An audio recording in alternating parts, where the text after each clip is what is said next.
Hey, everybody, and welcome to an incredible wild ride with Steve-O. I honestly don't know how we got this week's guest. Well, that's a lie. I do know, because he told us he's a fan. I mean, wow, what an honor. And as self-made billionaires go, this guy's the coolest of them all, I think. So let's dive in. Yeah. You want to just dive right into it? Let's go. Okay, Let's go. good. We've got the Dallas Mavericks blue. I'm down. Let's go. All right. Yeah, I like it. Here we go. This is how we do it. Ladies and gentlemen, Mark Cuban. Yeah, dude. What's up, guys? I want you to meet my co-host, Scott Randolph, right here. Hey, What's Mark. up, Scott Randolph. How you doing? And up Good, at the front man. of the van, we've got the gorgeous Paul Brisky. Hey, Mark, how are you? What's up, gorgeous? What's happening? Exactly, dude. We're all piled into a van. This is how we do it. It's our gimmick. It's the Wild Ride podcast. Yep. And we have a lot of fun. My first question is, how did we get you? You asked. You're right. I'm a big Steve-O fan, man, forever. And so it's like when I had the opportunity, it was like, yes, absolutely. Man, I can't tell you how much I appreciate it. And, you know, I say that a little bit in jest, but I was just really kind of curious, like, you know, like, and here we are, dude. So my next question, now that we have you, now that we're doing this, we've got this podcast, we're going to upload it. You know, before we upload it and make it public, should we sell it as an NFT? Absolutely. Why wouldn't you? Like, You know, why not, right? The worst people could do is just ignore it. But then again, you might out Beeple. Maybe Beeple will come in and spend $69.97 million. How do you know he won't? wow. Jesus. Okay, so It's like that, huh? People are just spending money on NFTs left and right. well, right, but my question was, is the putting it up for sale, is that something you do before this becomes public or No. after it becomes public? You would do it after. Okay. After. I mean, unless you were doing some giveaway or something and there was some like game of chance or gamification of it, you would just put it up there and, you know, just say to people like there's only 10 of these being made and you're the only ones that have actual ownership of the Wild Ride NFT. And so what's it worth to you? You know, or you could put a price on it and say like 1 ETH, because 1 ETH doesn't sound like a lot, but that's $2,000, man. And when you think about it, that's why they price it in ETH. It's like poker chips, you know? It's like you don't think it's real money. You just push the money in. I'm all in. I'm sorry, you said a 1E? 1 ETH, yeah, Ethereum. Oh, And so Ethereum. when they price these things, because what an NFT is it's memorialized. It's like a certificate that's on this thing called a blockchain, the Ethereum blockchain.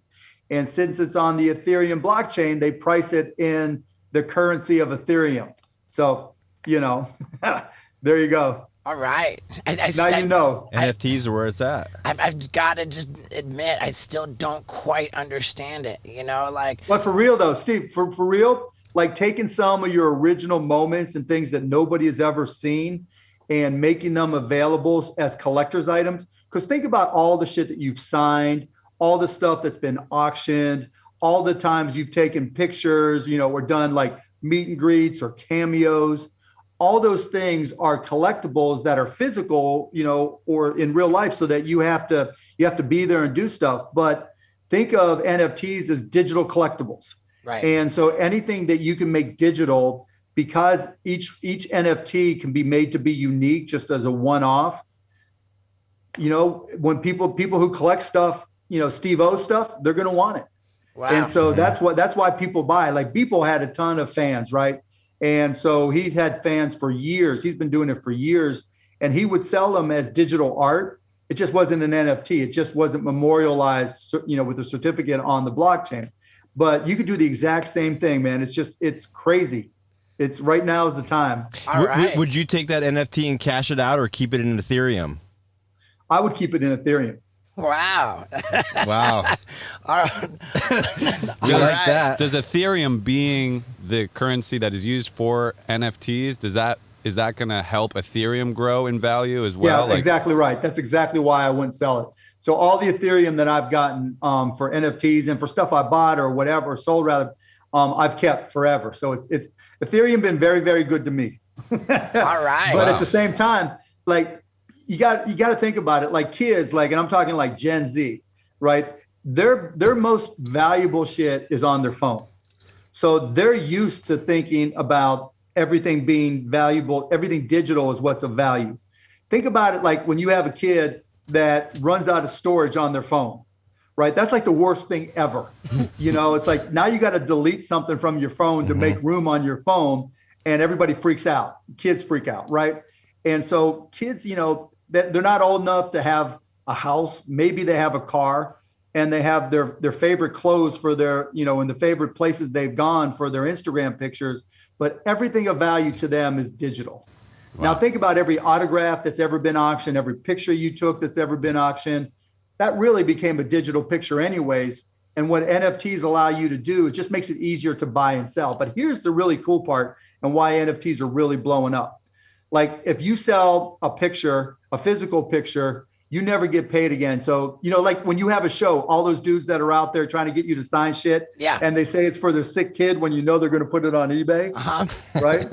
When that shit sells and resells, you get nothing. When you sell as an NFT, when you set it up, it's a process called minting. There's a little box you typically fill in, and it's called royalties. And that allows you to get paid every time it's resold. Wow. That's what makes this shit crazy, right? That's what makes it so different than anything else. So like I did a little test. I took a picture of me walking into our arena, getting ready to work out. And I just wanted to learn because I'm a tech geek, right? And so I made 20 of them that I sold for $25 each, thinking no one's going to pay $25 for this motherfucking picture, right? But I just wanted to learn. And so as I'm filling it all out, there's a little section called royalty, and I put in 15%. I'm like, what the hell, right? If someone buys it and resells it. And then I tweeted about it, and bam, starts selling. Not only did it sell, but it started reselling, and the price keeps on going up, and I'm collecting 15% every single time. So do you second guess yourself for going in at just 15%? Like the next time you do it, do you do a larger percent? Oh yeah, absolutely I did. I did 20 and I tried to win at 25. 25 kind of puts a limit on it because people don't, it's harder to resell because the people who are going to pay more might not make as much, but it's crazy, just crazy. So if all that stuff that your mom wants you to throw away, your girlfriend or wife or whatever wants you to throw away, you take a picture of it, you put it on, make it an NFT, and you let all your fans, you tweet about it, you put it on social media, you put it on Wild Ride. Hey, y'all, if you really are fired up about the Wild Ride, see this is the pink slip for this, for this vehicle, right? And you can't have the car, but you can have, whatever. You can put anything up there and you could sell it. It's just crazy. And it can be video, it can be photos, like just anything digital. Anything that you can turn digital. Wow. All right. Just say the word. We can do it, dude, whenever you want. Yeah. Another question that I had, you just said that you went into the arena to work out. Like, what's your workout program look like? Because, dude, you just, it's pretty hard to believe that I'm looking at a 62-year-old guy. Oh, I appreciate that, but don't remind me. Yeah, we didn't want to say anything. I still try to lie. No, like I'm lucky, right? Because I own the team. I'll go to the arena. Tonight we have a game. And I'll get up shots first, right? So I'll just go out there. I'll be the first one on the court before the guys come and get warmed up for the game. And I'll just be up there getting up buckets. And, depending on which players come out, I'll shoot with them. And then I'll go and get on the either the elliptical or the Stairmaster. But every day I try to get an hour of cardio in. And then I lift some. But, I gave up with trying to lift weights, a lot of weight, because shit started tearing. So, now I just try to do volume. Yeah, for That's sure. something Warren Buffett said, that you should break a sweat every single day. Yeah. No matter what. So you're in Dallas. Yeah. That's where you live. Yeah. And with all these people moving to Texas, I just came up with the term, I think, the Texodus. Is that already a term? No, I haven't heard that. I like that. I can't believe no one said that yet. I was thinking about it, like, So you know what? Put that as an NFT, the Texodus, and I'll buy it. That way I'll get the rights to it. the mass Texodus, right, dude. I mean, that's what's been going on. There's a Texodus with Elon That's Musk. great. No, that's a great line, man. That's definitely the thank Texodus. you. Yeah. And so I just wonder, I've seen some stuff about like, don't California my Texas, like people like how do you feel about this Texodus? There's Texas, which I love, and Dallas I love. Austin, Houston are cool. but there's the Texas politics, which are really fucked up, right? And that's mostly rural Texas. The further you get from the city, so there's like two Texases, right? When you're around the city, it's kind of like any city around the country, right? Any big city. But once you get outside, it's country, and the politics are different. And I just avoid the politics at that point because it gets ugly. But you know what? In terms of the Texas, bring it. Come to Dallas. I love Dallas, man. I just love it here. That's great, man. You say you avoid politics, but man, the I had this sense. I remembered like just kind of seeing you in the news, and the impression that I got was that you kind of trolled on Donald Trump. Yeah, that's right. I went there because I love to play with fire, man. You know how crazy I am? I'm gonna tell you guys a secret about a bonfire that I recently enjoyed with my friends while we were filming what really is a secret project. It's not secret anymore because I'm about to tell you. It's a project involving me being a professional tattoo artist. Yeah, that's right. And we were just throwing logs on the fire, having the best time. And who doesn't love being around the fire? Who doesn't love camping out? You know I love camping out. So get this. This is the most exciting thing for me. I am here to tell you about a traveling portable fire pit. That's right, man. It comes from a company called Solo Stove, and they sent me one, and I was like, man, this fits right in the cargo box on the back of my RV with all kinds of wood that I can burn. Like, I'm in. Went up on a little trip with my bro Tommy over the weekend, and we busted it out. This thing's just so simple, man. And the way that it's constructed, it allows air to flow through. It prevents your clothes from getting all stinky like a campfire. It's got this little stand you put it on, which prevents, if you're on a wooden deck, prevents it from being damaged. And I'm telling you, you never saw a small amount of wood burn brighter. It's like, how could this fire be so big and rad? And dudes, I want you to try it. Because you know what? No one needs a reason to gather around the fire. And Solo Stove just took away any reason not to. And now you can get $10 off when you use the promo code STEVO at checkout. So just go to solostove.com. And remember, you get $10 off when you use the promo code STEVO. One more time, use the promo code STEVO to get $10 off at Solo Stove and enjoy your fire pit, which you can bring anywhere. Backyards, like campsites, whatever. You name it, you're ready and you're partying. Now, let's talk about trolling Trump. You didn't just go after him with insults or anything like that. Like, and you gave him, always gave him credit where you felt that he deserved credit. Yeah. And I just felt that it was really, like pretty unbiased, like objective, like criticism, but like, I don't know, like your whole approach to politics, I just respect that because Appreciate that. because the way that you've done it, sort of, I guess like. But that's what's fucked up about politics, right? Because everybody bandwagons it, right? They got their side and they got their team. Right. I got one team, right? I got two. I got my family and I got the country, right? And it's just like, we can be honest. We can say, you know what? Republicans do something right. Republicans do something wrong. Democrats do something right. Democrats do something wrong. But everybody's so bandwagon that they don't care what's good for their country. Right. And that's what's fucked up, right? They'd rather, fuck everybody up than admit they're wrong. And, that's got to change somehow. I like that. My favorite thing that I saw on your Wikipedia page was did it say political party or political affiliation, but independent. Yeah, for sure. That's something like that, if it was up to me, I would get rid of all political parties. They're useless, right? It's not like 1892 where all you got is a telegraph to tell people what you think, right?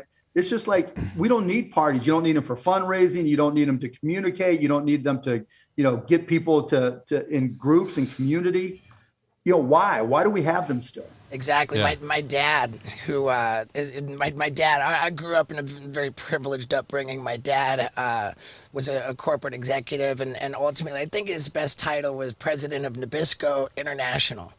Damn, that's pretty damn big time too, man. You got all, I'm surprised you got your teeth because you must have had Oreos all day, every day. For sure, yeah, and Pepsi, And and, Pepsi, yeah. he was even a tobacco. His aberrationally good year was when the merger, RJ Oh, that's Reynolds right. Tobacco, and they bought Nabisco.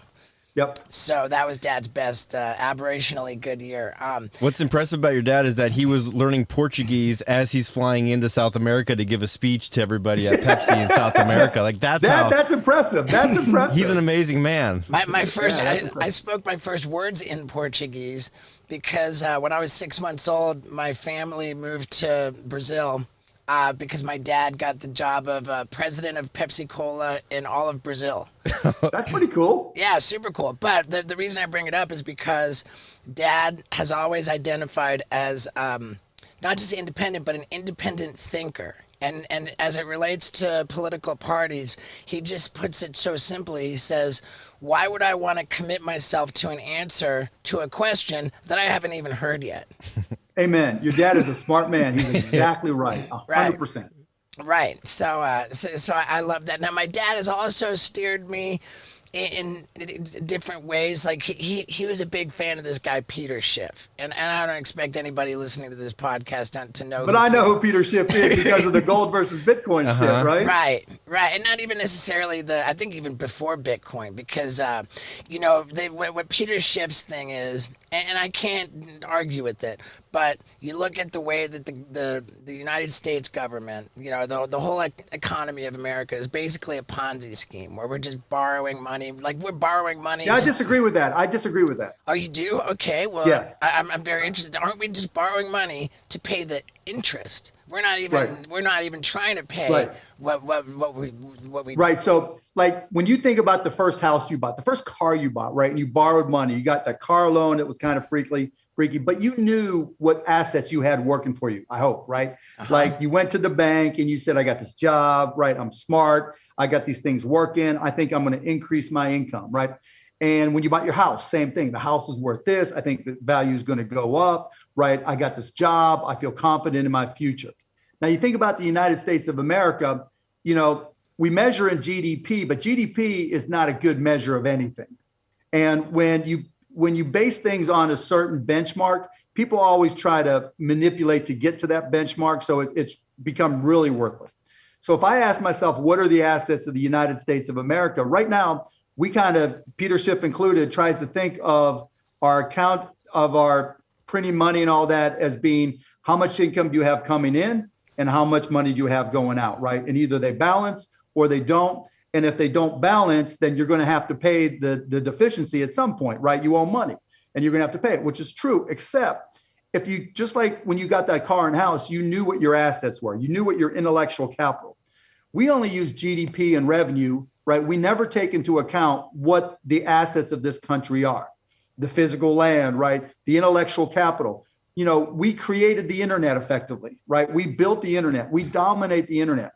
That's, it helps GDP and it helps income and revenues, but it's not really accounted for as an asset that you can borrow against, right? All the smartness, all the intellectual capital we have around this country that allows us to do more, like with the vaccine or do more with other things. We don't take that into account. So if it was just, if Mark Cuban was the one writing the checks, right? And I would look at it and say, okay, what assets do we have that we have value for? Now, is there a limit? Yeah, there's potentially a limit. But I think that we're able to get such a great return off of those assets because we're such an entrepreneurial country. We're always coming up with new shit that we didn't think we'd be able to come up with, always. And that creates new ways to generate income and tax revenue and opportunity in this country that makes us unique. That's what makes the U.S. really unique over any other country. Joe Biden said this to me, and I still texted this from you, and I stole this from Joe Biden. He said, Mark, I've been around the world, and the one thing that separates us is we're a country of entrepreneurs. We're always thinking of new things. We're always trying to invent new ways to change the future. Quantum computing, all this stuff is all U.S. based. Can you print money, right? borrow money against that future if it creates a better life for people now. And if you're printing money to feed kids, to put them in better schools, aren't you really just improving the entrepreneurial future that we have so that that American exceptionalism is even more exceptional? And so that's the way I look at it, and, as long as you don't get into you don't start really pushing inflation. And where I changed my mind in this is I always thought, like everybody, that if you just kept on printing money, inflation was going to go nuts, right? Mm-hmm. But we haven't seen that. And they're always about to say it's about to go nuts. Well, if it starts to go nuts, you raise interest rates, inflation goes down, and we'll reevaluate. But right now, we just innovate like motherfuckers in this country. There's, when you start thinking about now, you got precision medicine, you got AI that we lead in, you got, what else? You've got all the computer vision, all these different things, advanced technologies, quantum computing that we don't even account for when we look at our balance sheet for the United States of America. Right. So to me, I'm bullish, and I'm like, let's give this shit a chance. We don't need to raise taxes right now. Let's just see how this experiment we're in the middle of plays out. I think my dad would chime in and say, but we also don't account for unfunded liabilities.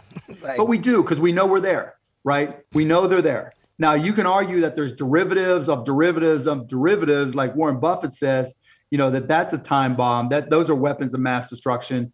But those are weapons of mass destruction because we don't account for them correctly. But in terms of unfunded liabilities like Social Security, or that's not Medicare, Social Security, right, and other things that we don't even account for at all, right? As long as we know they're there. Right. Then, because any company, like when your dad was at Nabisco, I'm sure they had debt against the balance sheet and they just had to out innovate their competitors.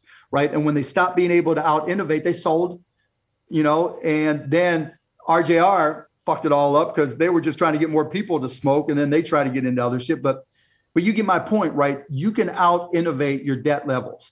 And like with you, right? You keep on innovating and coming up with new ways, right? 10 years ago, you weren't thinking, you know what, I'm going to be doing this wild ride podcast and I'm going to be getting paid doing that. Right. Having conversations about NFTs that I'm about to sell. Right. As long as you innovate, right, that's the key. It's when we stop innovation, then we're fucked. That's when we can't pay our debts. That's when we can't grow into it. So are you bullish on everything with the American economy right now? Real estate, Bitcoin, or do you think there has to be a correction? When interest rates are low, anything that can appreciate does appreciate.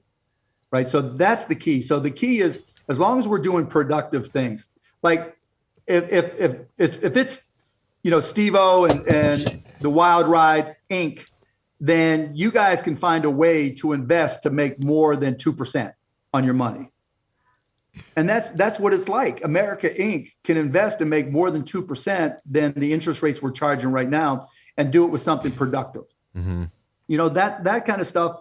I think that's why I'm bullish. Now, if, we're all wrong on inflation, or I'm wrong on inflation and the people who are, think inflation's inevitable are right, then that's a different ballgame and we'll find out. But I don't think, when you're in the middle of something, like when you start the wild ride, right, you don't know what's going to happen. You're just an entrepreneur. You've been an entrepreneur most of your life, right? And you have that fear going in to everything and all those new things, all those new ideas.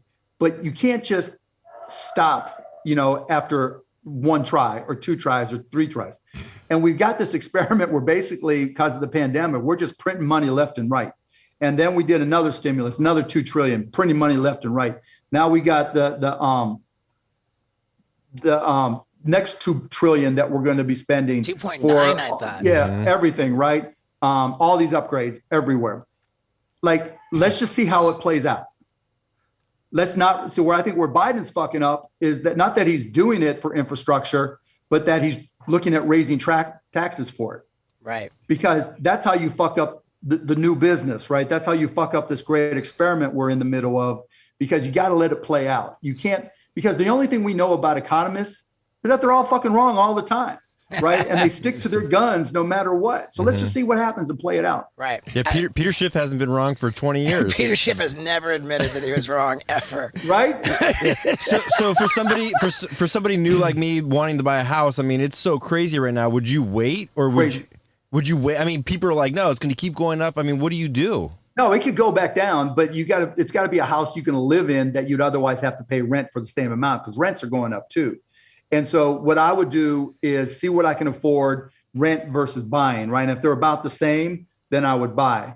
But then part two to that, I'd be knocking on the door of the mayor or whoever saying, you got to change zoning laws. Because what's fucking up a lot of this is that you can't build shit where you want to build it. You got to keep on moving further and further and further out into the suburbs and the boonies.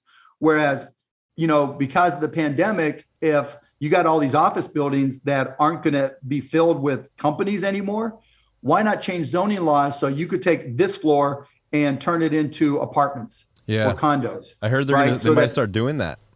I hope so, right? Because it's smart to do it. So you take all this underutilized space because people aren't going to be moving back in the offices anymore, and you want to revitalize downtown and just turn them into condos. Why not? But that increases the supply, because one of the reasons it's low interest rates and the fact that they're not building houses where people want to buy them. Yeah. Man, okay, so what about the movie theaters, right? I sold ours. Yeah, we sold ours. The Landmark Cinemas. When did you sell it? 3 years ago now. Oh my God! Wow, yeah, well done, sir. Holy smokes, dude! Wow, and did that go? Sometimes you're lucky. Oh my God, you seem to be lucky a lot of the time. What did Magnolia go with that? You sold them together? No, we still have Magnolia, and so we're still doing distribution of other people's movies. We're not really producing our own anymore.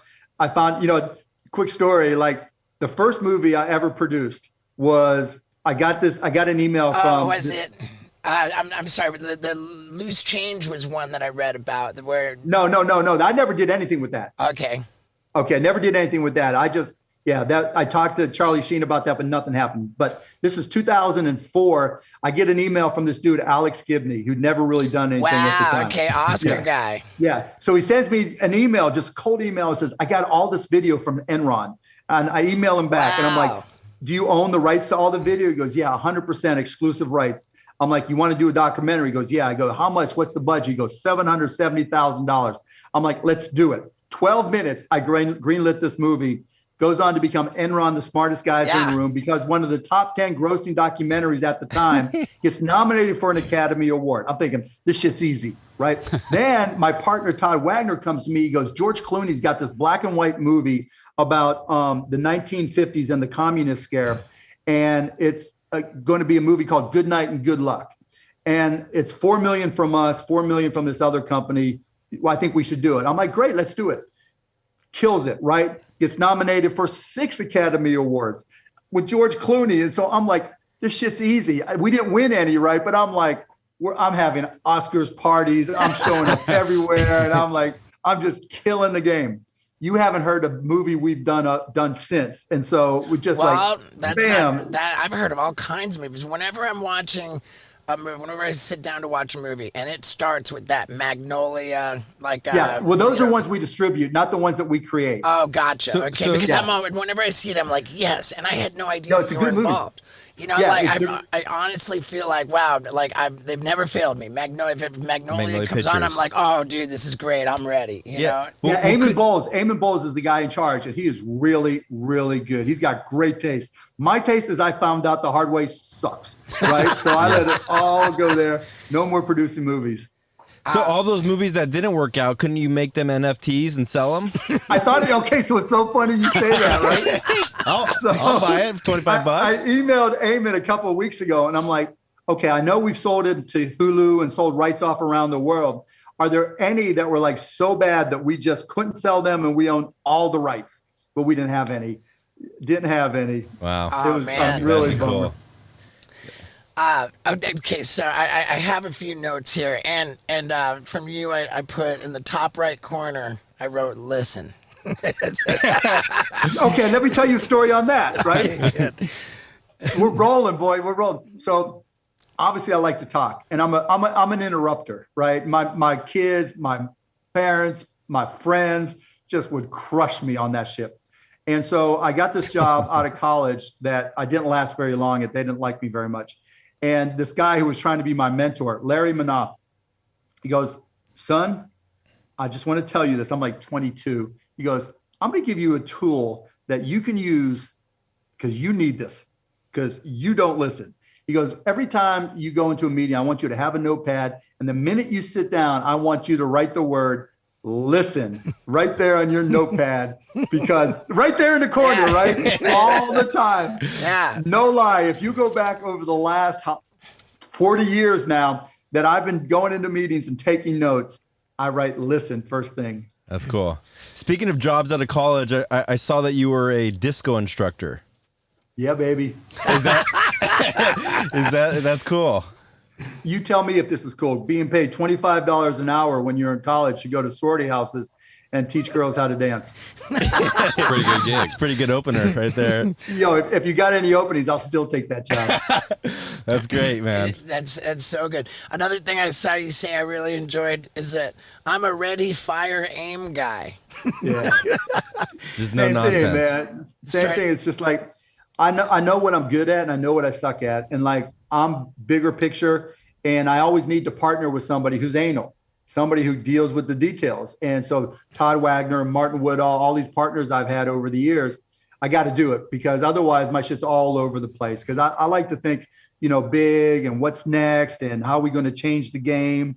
And then, I forget I got to deal with the contracts and people and this and that. So yeah, I'm not really good at the details. I think that so perfectly sums up my relationship with Scott here. Scott's he's my dot the I's, cross the T's, like super like focused on making sure that everything's getting done, and I'm just all over the place. Like, You gotta do this, be, do right? that. Well, yeah, Because that's the way your brain works. well, then that's what he's good at, and that's what I'm good at, and that's the more that I can do that, the more I let him be him, and that's my job. I think. Amen, man. That's what makes a good partnership. That's what makes for good business. And people don't realize that. Like, they start a company and they're like, okay, I'm going to get somebody with this, this, and this, and they don't realize that's who they are, right? You got the one of the number one traits of being an entrepreneur is you got to be self-aware.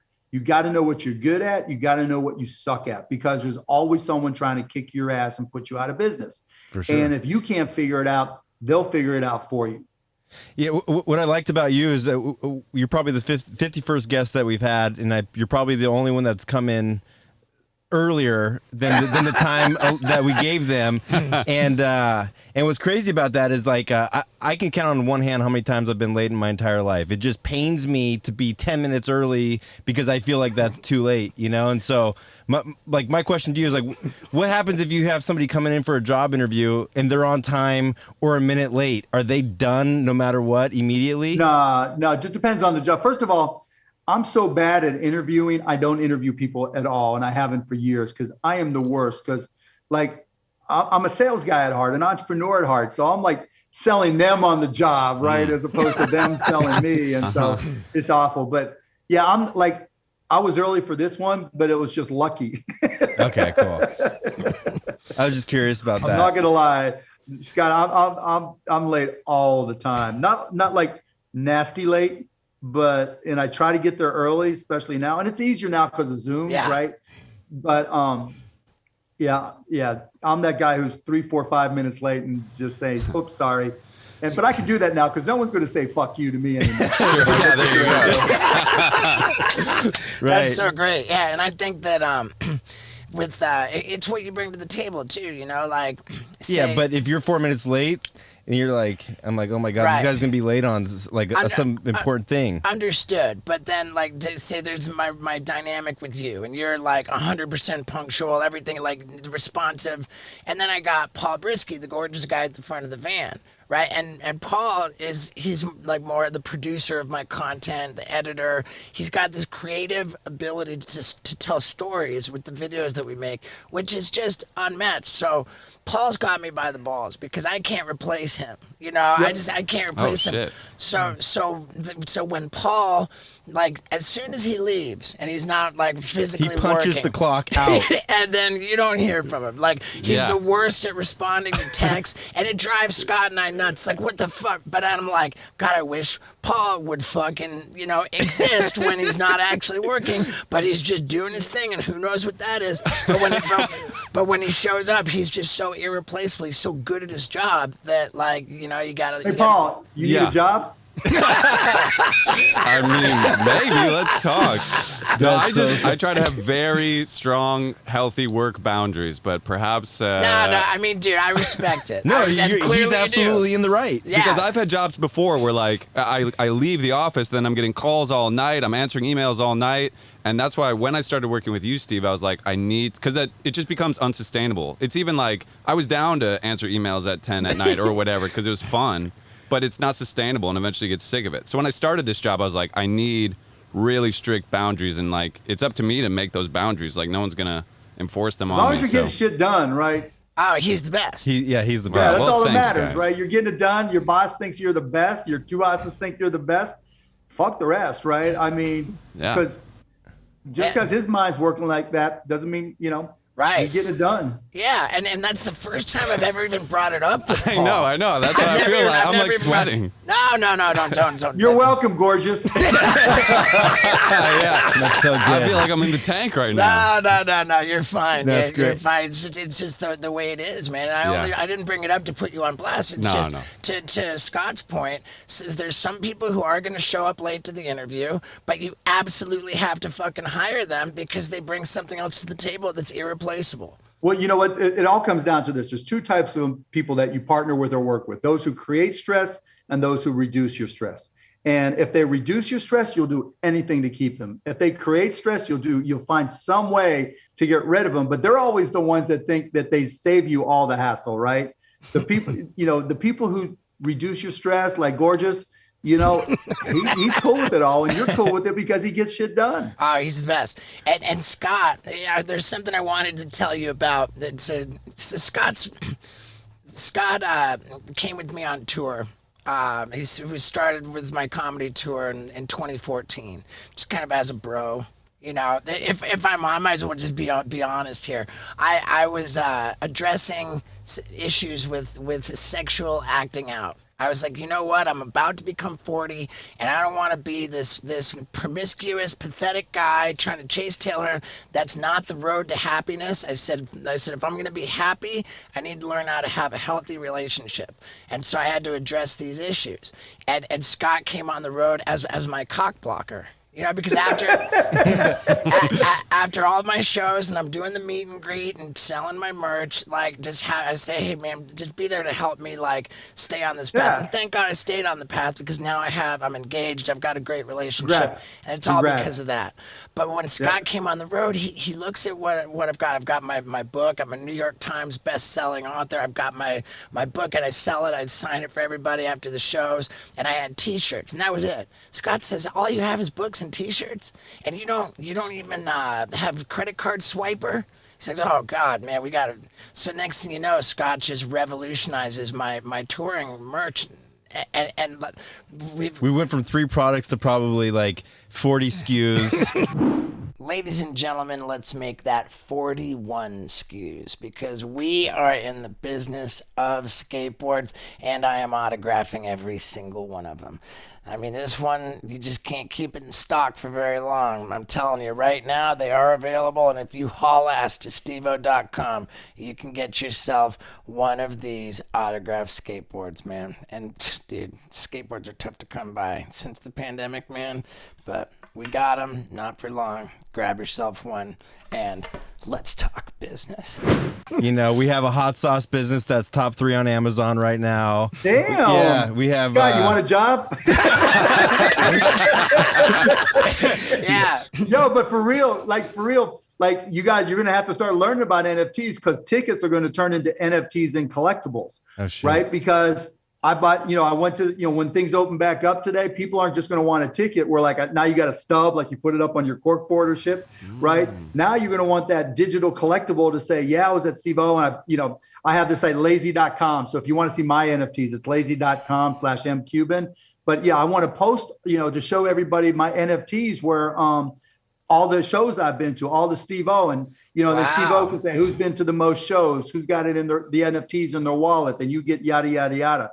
It's going to change all touring, all shows. All right, well, we're gonna have to do that. Yeah. But over the years, so Scott and I, we've just traveled the world over and over That's and awesome. over for what, like 7-8 years. 7 years now.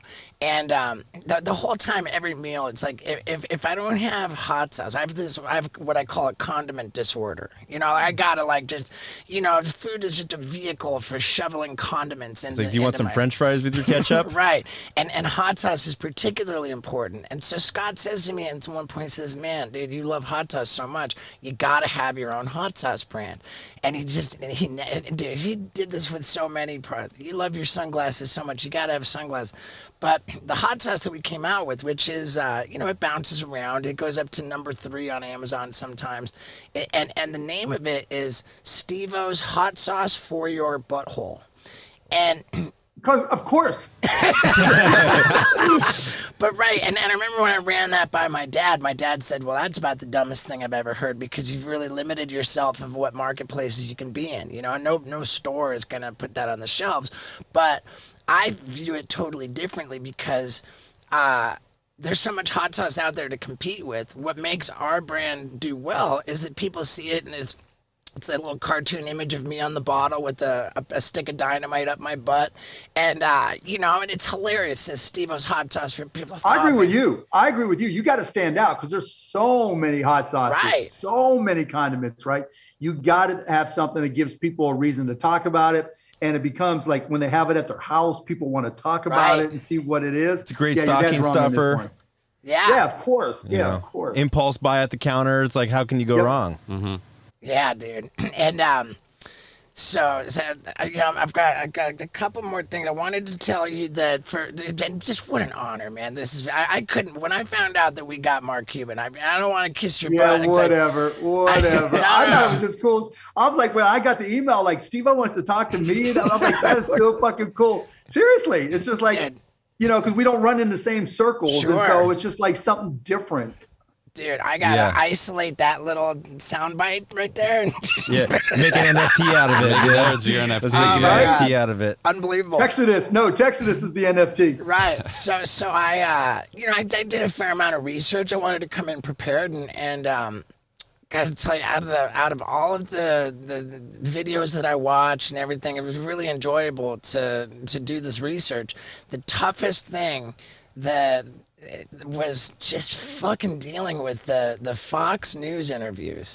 What a nightmare. What a fucking, I mean, I hate to alienate anybody with, like, you know, like the political stuff, but I just got to say that it was really difficult to sit through that 8 minutes with Sean Hannity.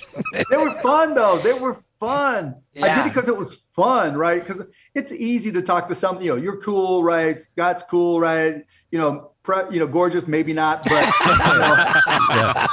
you know, but, you know, it's easy just to shoot the shit with somebody you like. But when you get to somebody you disagree with, Right. and trying to like win that little 8-minute battle, because you know what it's like when you do Sure. interviews, you got no idea what's coming at you. And, you know, it's just like a challenge to come through on it. So it was fun. I say it was difficult to watch because I just felt that it was really just kind of. Oh, it was like, a setup every which way, For right? sure. He was trying to come at me. Just- Yeah, it was bullshit, but you know, that's the way those things are. And I just like the challenge. Right. Yeah, I mean, I feel like all news outlets are biased one way or another. Is there any like news source that you get your news from that's pretty like centrist?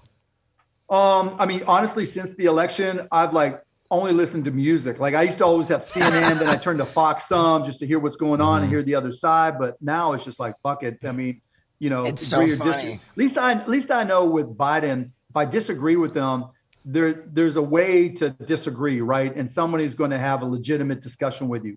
Whereas before it was just like no one wanted to deal with facts or this or that. It was all emotion. Right.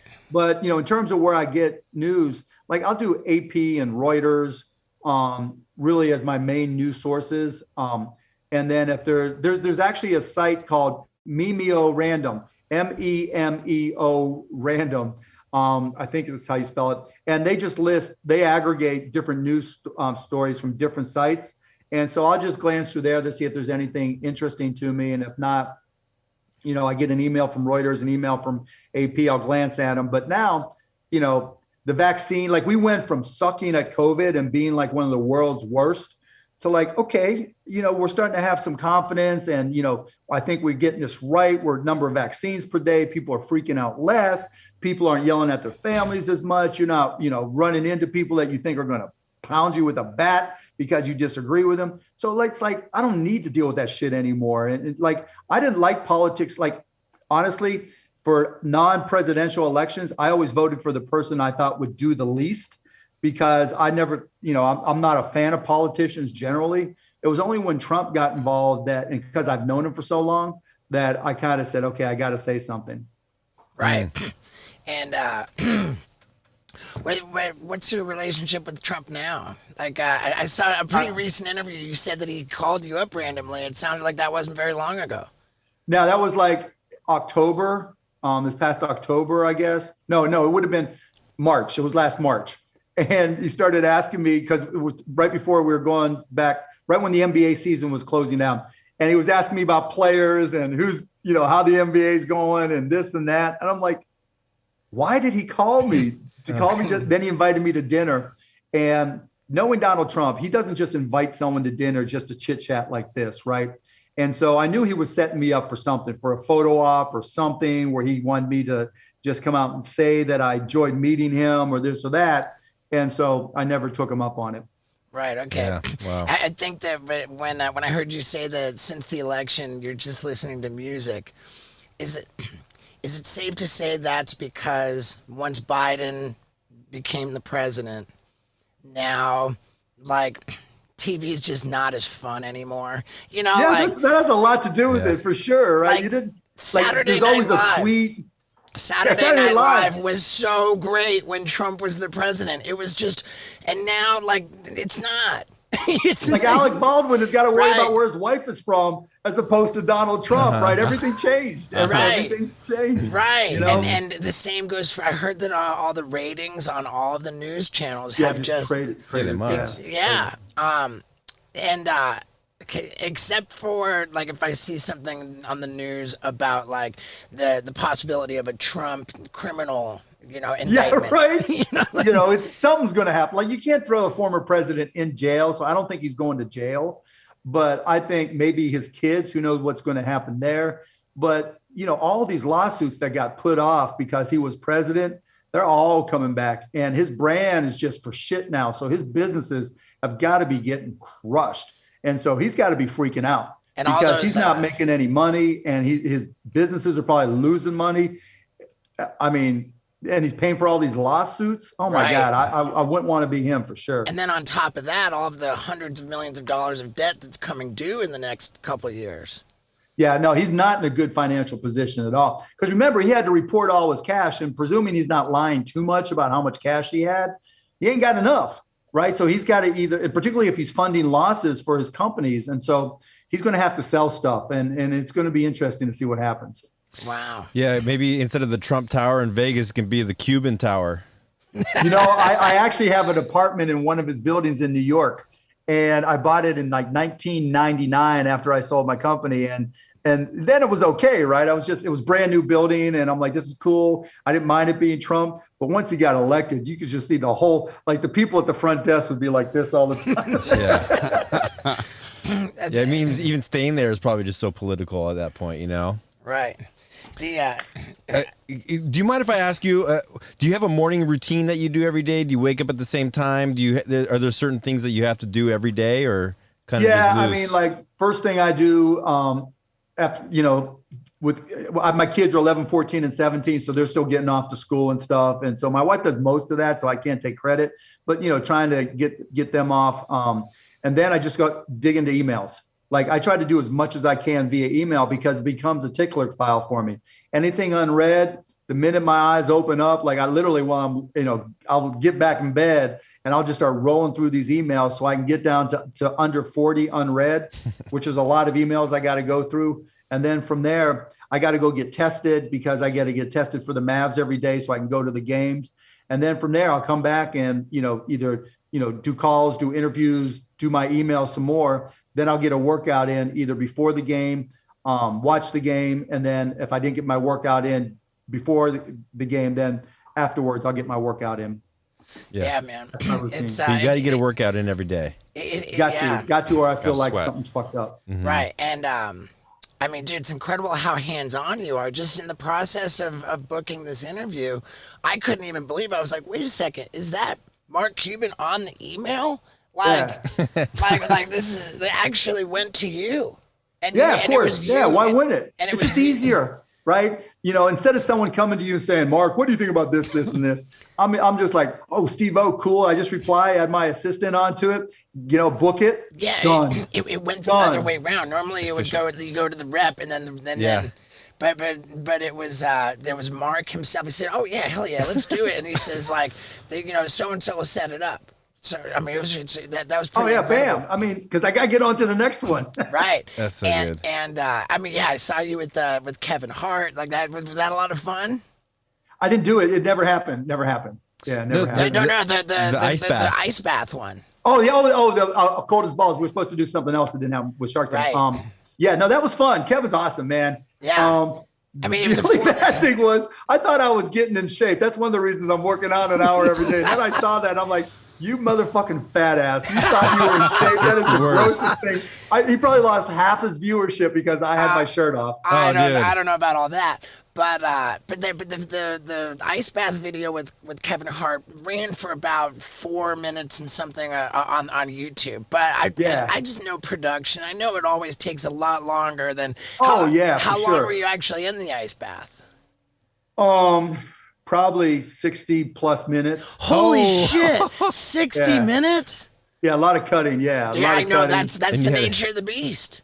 But Yeah, it that's, was like Shark Tank, right? Right. Friday nights on ABC. Like when we shoot those things, the deals come in and they might go, like the shitty ones are 20 minutes and they cut them down to 10.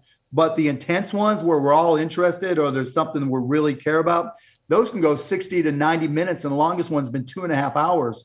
And then they'll edit those down to 10 to 14 minutes. So geez. it's all editing. It's That's crazy. why Gorgeous earns his money, right? Yeah, There you go. Right, That's for sure. giving me a job. And Gorgeous said he wanted to ask, like, man, I wonder why Mark Cuban does Shark Tank. It's got to be a big time a big time commitment. It's got to be. And I thought, man, like, I don't see it that way at all. I think number one, Shark Tank's got to be a blast. Yeah, it is And, fun. and number two, I read that there's something in the neighborhood of like $20 million that you've actually invested in deals that came through Shark Tank. And I'm guessing that the return on that $20 million has got to be like Billions. You got to at least. No, it's not as much as you think because a lot of them are dumb, right? So, I do the show because it sends a great message that the American dream is alive and well. I love you that. guys are living it. I'm living it, right? And a lot of people are down on that, like it can't happen anymore. And I just don't agree with that. A lot of people, it's tough, right? They come from circumstances where, they got to jump a lot higher than somebody else in order to get to the same spot. But, by doing the show, you see a lot of those entrepreneurs come up and they're standing there on the carpet and you hear their story and just struggles, and challenges and being able to send that message to the entire country. And it's shown around the world that in this country, the American dream is alive and well, and people from hard circumstances have a chance and can make it. That's why I do the show. And so there's times like there's a way I invest outside the show, but inside the show, if it sends a good message and I want to just help the company, then I'll do something. So the returns aren't as good as they otherwise may be, but I'm still up. I've made some money off it. Yeah, that's great. Still up, and I think this is all I got, left. But I think that out of the research I did for you, if there was one word that really, that I now associate with you, it would be hedging. Like hedging. Yeah. From the very beginning of your career and hedging with the Yahoo money, like Right. all the way through now, even with NFTs and everything. Hedging. Well, it's just more like, don't get greedy, right? Like when I had a B next to my name, it was like, there were people saying, well, it could go up. I'm like, how much motherfucking money do I need, right? I'd rather keep it and not lose it. So I hedged, right? And when something's going really, really well, I like to let it ride, but I want to protect that downside. So I hedge. But pigs get fat, hogs get slaughtered. You Yeah, know, you got to realize that when you're doing well, enjoy the moment, enjoy it. You don't, because getting greedy is what typically gets you in trouble. for sure. And I think that on the topic of hedging, yeah, I just my dad, I gotta just ask, where are you at with precious metals? Like I know you like, Precious metals. Okay, let's only talk gold. Gold okay, is bullshit. gold is Gold is bullshit. bullshit, right? Oh, So fighting sell. words. That's fighting words with my dad. Gold is bullshit, right? Look, gold has no intrinsic value outside of some manufacturing applications. Ask your dad, do we really need gold jewelry? What Does anybody? here's what my dad's gonna say is that you can print money, you can, you can, but you can't print gold. It's an infinite, yeah, like it's there's a limit to you can't add to it, so it I can't keeps its print. value. I can't print steaks. I can't print eggplant parmesan. I can't print, water bottles, right? I can't print Steve-O hot sauce. That doesn't make it a currency or a hedge. You know, Okay, and I don't think Bitcoin is a hedge either. They're completely disassociated. Two different worlds. Like if everything went to hell in a handbasket and you're walking around with a bar of gold, you know what's going to happen? Someone's going to beat the shit out of you or shoot your ass and take your bar of gold and use it for a doorstop because there's no other value. What are you going to do with it? It's just like gold jewelry is just a narrative that says gold is more valuable. Now there's properties of gold, right? It doesn't, it retains its color and yada, yada, yada, right? So it can look nicer than some other precious metals. But I mean, it's not a hedge to anything. The only reason your dad thinks it's a hedge is because he got sold that motherfucking shit is a hedge. Peter Schiff got through to him. Yeah. If we got rid of all the gold in Fort Knox, nothing would change. All right. Nothing. So if you're up on gold right now, you might as well just sell it, right? Is that what you? Yeah, I mean, I'd rather have it. I've never really owned gold. I've traded it now and then. And I've shorted it because I think it's just crazy to own gold as a hedge. But I'd rather own Bitcoin. At least there's algorithmic scarcity and it's easy to trade. Like with gold, if you actually have to take delivery of that gold bar and you have $20,000 worth of gold, how the fuck are you going to sell it to somebody for anything? It's going to be, yo, Steve-O, can I have some of that eggplant parmesan and some bananas? Here's my gold, and it's just like, right. Here's my wheelbarrow. What are you going to do? How are you going to trade with the world with a wheelbarrow short full of gold? It's useless. Useless. In fact, with gold, you have to do it as commodities, which is just digital, which is just is what Bitcoin is better at. Now, Right. Bitcoin, is just a store of value like anything else. It's worth what somebody will pay for it. But I think it's a better version of gold than gold. So Bitcoin, not gold EFTs, not the gold certificates. I'd rather have Bitcoin because if things start to go crazy, you can use Bitcoin and exchange value digitally and do that around the world. You can, with gold, you can deal with commodities and you can deal with derivatives, but you can't ever deal with the actual gold itself. No one ever takes delivery of it.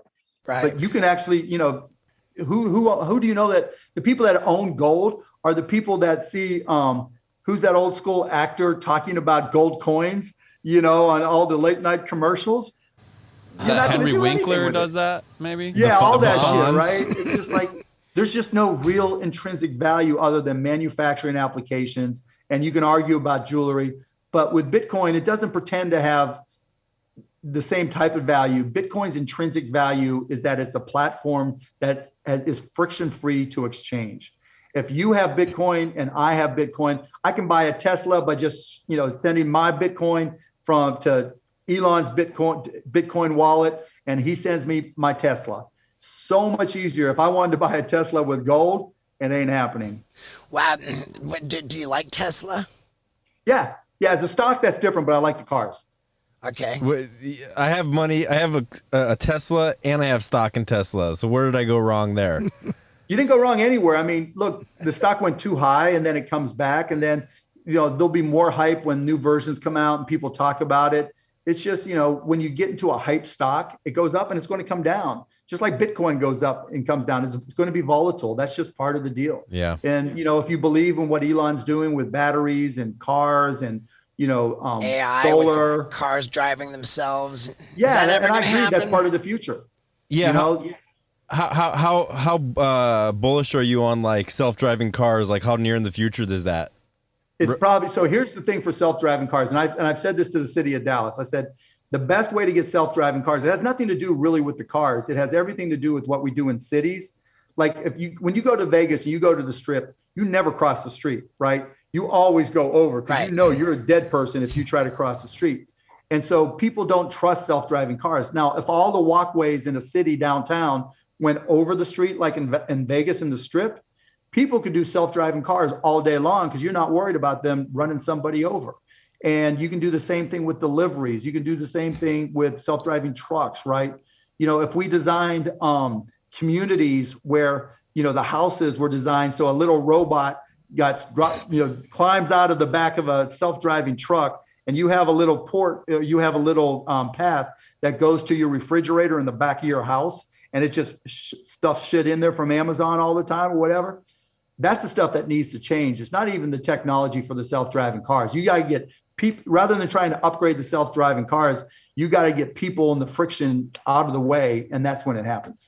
So tell me how far I am off of this. Is that I heard that when you're logging in online somewhere and it says, are you a robot? Click the sidewalks, click to this. It already knows you're not a robot by the very fact that you're moving the mouse. The fact that you're clicking on crosswalks, it's teaching the AI computer on how to recognize certain things. Yes and no. So it's not because you move the mouse, because you can fake that. But what it's doing, those CAPTCHAs, they're labeling photos for computer vision.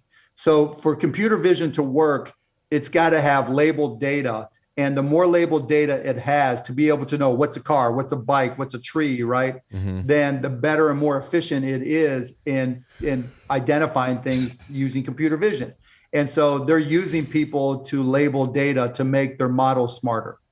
Jesus, wow. Dude. So 2025, we're going to have automated big rigs driving across the United States. The only problem is the last 3 miles once you get into the inner cities, right, of navigation. Yeah, you know what? If you did the equivalent of bike lanes on interstates so that they were for self-driving trucks, shit would change so quick and be so much easier, right? It would just go in there, just go straight, and then then you got to deal with getting off the highway, but then you'd have somebody pop on. Instead of having someone drive, 20 straight hours to go from point A to point B or city A to city B, you just have the motherfuckers waiting there. And it'll be like the Indy races, right? When they're running with the cars and changing everything, they'll just jump in there, right? And then drive the car the rest of the way, the last 3 miles.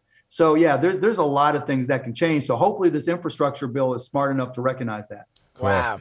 Well, dude, I can't thank you enough. Is there anything that we can direct people to? Yeah, sure. I mean, I'm happy to hype. For the NFTs, right? If you're into NFTs, I just launched a site 3 weeks ago called lazy.com. And what it is, it allows you to have your own personal gallery of your NFTs.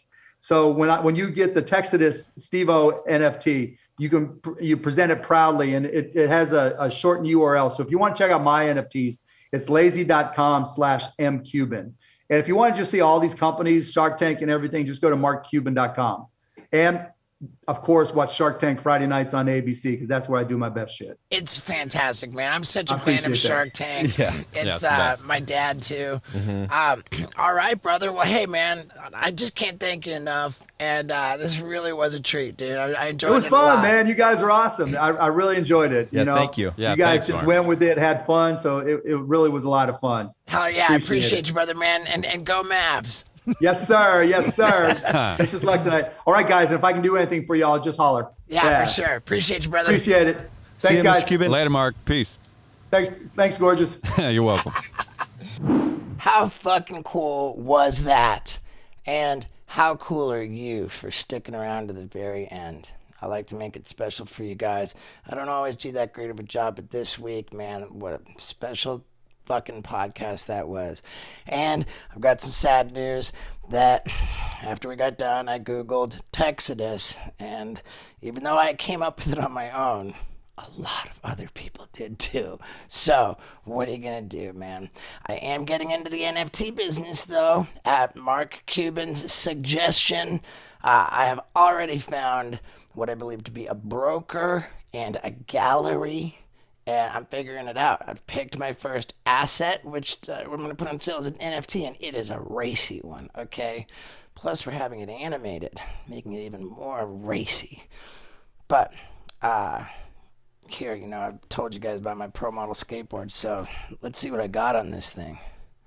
I'm going to fucking play a little game of, hey, do a kickflip. Yeah.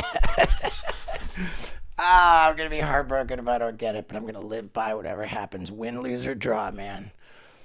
And fucking here goes. Okay.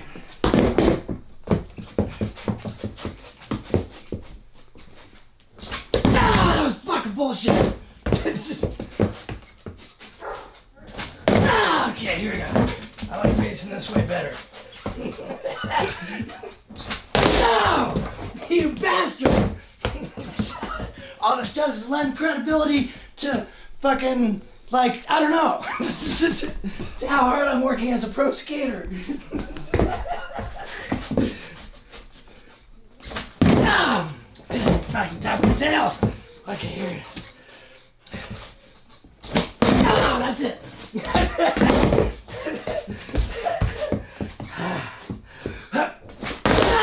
Give up. That's just how hard skating is, okay? And when you see my video about becoming a pro skateboarder, now you're gonna actually appreciate how much effort I put into that video. God, I worked my ass off. All right. Thank you guys for watching.